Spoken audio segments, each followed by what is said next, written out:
आजमपुर का एक लड़का जो मुंबई हीरो बनने आया था और शायद बन भी सकता था।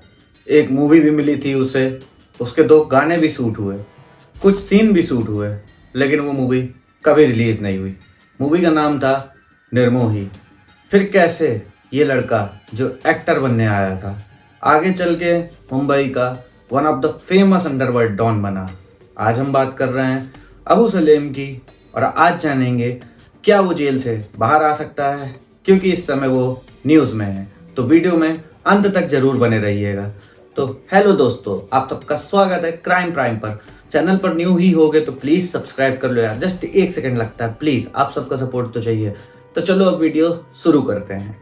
बहुत लोग अबू सलेम को फर्जी डॉन भी कहते हैं। ऐसा इसलिए क्योंकि इसने खुद के दम पे ऐसा कुछ खास नहीं किया। एक बड़े भाई जो इसका दाऊद इब्राहिम था, उसके दम पे इसने अपनी धाक जमाई थी, तो इसलिए इसको बहुत लोग फर्जी डॉन भी कहते हैं। इसका जन्म उत्तर प्रदेश के आजमगढ़ के एक छोटे से कस्बे सराय मिल में हुआ था। इसके पिताजी एडवोकेट थे और अच्छी खासी उनकी प्रैक्टिस चलती थी, लेकिन उनकी एक्सीडेंट में मौत हो जाती है और घर में कमाने का पूरा भार अबू सलेम पे आ जाता है। तो ये वहीं सराय मिल पर पंचर और कार मैकेनिक की दुकान खोल लेता है और कार वगैरह रिपेयरिंग करता था, बाइक के पंचर वगैरह बनाता था। लेकिन इसका उसमें मन नहीं लगा क्योंकि पैसा नहीं इसको इतना मिलता था। तो फिर ये 80 के दशक में दिल्ली शिफ्ट हुआ। दिल्ली में भी इसने वहाँ टैक्सी चलाई, वहाँ भी पंचर की दुकान डाली, फिर वहाँ भी इसका कुछ खास चला नहीं। तो फिर ये लगभग 1985 में बॉम्बे आ जाता है। बॉम्बे आता है, वहाँ शुरू में ये टैक्सी चलाता है कुछ साल। फिर टैक्सी चलाने के बाद थोड़ा पैसा जब इसके पास इकट्ठा हो जाता है तो एक मॉल में बेल्ट्स, चश्मे वगैरह की, मेंस एक्सेसरीज की दुकान खोल लेता है। वो दुकान इसकी थोड़ा ठीक ठाक चलने लगती है। तो जब उस टाइम पे जो ये गुंडे वगैरह होते थे, डॉन वगैरह, वो सब ओपनली घूमा करते थे और सोसाइटी उन्हें काफ़ी हद तक एक्सेप्ट भी कर लेती थी, क्योंकि उस टाइम का जो अंडरवर्ल्ड था ना, वो टेररिज्म से कनेक्टेड नहीं था, मर्डर्स से इतना कनेक्टेड नहीं था। उस टाइम का जो अंडरवर्ल्ड था वो खाली स्मगलिंग से कनेक्टेड था। गोल्ड, ट्रांजिस्टर्स, टेलीफोन्स, डायमंड्स, इन सबकी स्मगलिंग। तो सोसाइटी को भी बहुत ज़्यादा प्रॉब्लम नहीं थी, तो सब इज्जत करते थे उस टाइम के अंडरवर्ल्ड डॉन की और उनसे मिलने को बहुत बड़ी बात मानते थे, उनके साथ खड़े होने को। तो वो लोगों को, डॉन्स लोगों को उस टाइम बड़ा शौक रहता था मेंटेन होके चलना, ब्रांडेड चीज़ें पहनना। तो वो इसकी शॉप वगैरह जाते थे। तो दाऊद का छोटा भाई अनीस इब्राहिम इसकी शॉप जाया करता था और फिर वहीं पर इससे उसकी जान पहचान हुई और धीरे से अबू सलेम अपना स्मगलिंग के धंधे पर आ गया दाऊद के। तो बेसिकली ये एक तरह से डिलीवरी बॉय ही था स्टार्टिंग में। अनीस बस उसको काम देता था, ये माल यहाँ से यहाँ पहुँचाना है, तो एक तरह से नौकर ही था। बहुत ज़्यादा इसकी स्टार्टिंग में कोई खास इज्जत नहीं थी। धीरे धीरे अनीस अबू सलेम को दूसरे काम भी देने लगा, जैसे बिल्डर्स और बॉलीवुड डायरेक्टर, प्रोड्यूसर से पैसा वगैरह वसूली करना, ये सब। धीरे धीरे अबू सलेम ये सब काम सीख रहा था। फिर उसे एक लड़की से प्यार होता है, समीरा।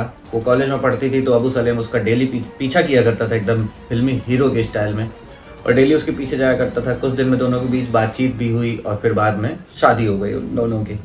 फिर कुछ हिंदू मुस्लिम दंगे हुए इंडिया में बाबरी मस्जिद के कारण, तो दाऊद को दुबई जाना पड़ा। इसका भी दुबई आना जाना लगा रहता था।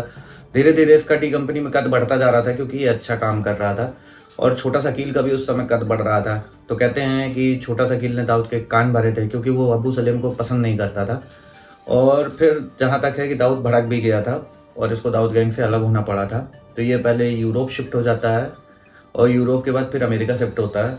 वहाँ पर अपनी प्रॉपर्टी वगैरह बनाता है और फिर वहाँ से रंगदारी का काम शुरू कर देता है। इंडिया कॉल करके बिल्डर्स को धमकाना और प्रोड्यूसर्स वगैरह को। एक बिल्डर था बहुत अमीर उस टाइम का, प्रदीप जैन, उसको ये धमकाता है कि मुझे 10 करोड़ रुपए चाहिए। वो जब बिल्डर मना कर देता है तो उसको गोली मरवा देता है ये। उसके बाद उसकी 13वीं के दिन उसके वाइफ को फ़ोन करता है कि पैसे दे रही हो कि नहीं, वरना और लोग भी मारे जाएंगे आपकी फैमिली के।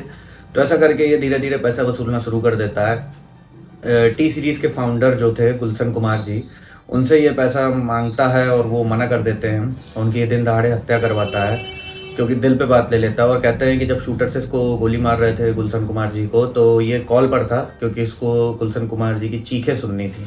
तो ये इस कदर उनसे चिढ़ा हुआ था।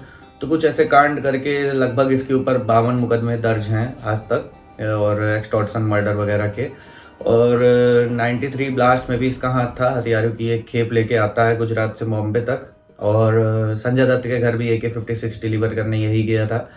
और इस तरह करके धीरे धीरे इसके कांड बढ़ते जा रहे थे। बाद में दाऊद गैंग वाले भी इसके पीछे पड़ जाते हैं, तो ये लास्ट में पुर्तगाल शिफ्ट हो जाता है। वहाँ से बॉलीवुड स्टार्स के कॉन्सर्ट कराने लगता है दुबई वगैरह में। वहाँ से इसकी मोनिका बेदी से फ्रेंडशिप होती है और कहते हैं कि इन दोनों की शादी हो गई। खैर मोनिका तो एक्सेप्ट नहीं करती है।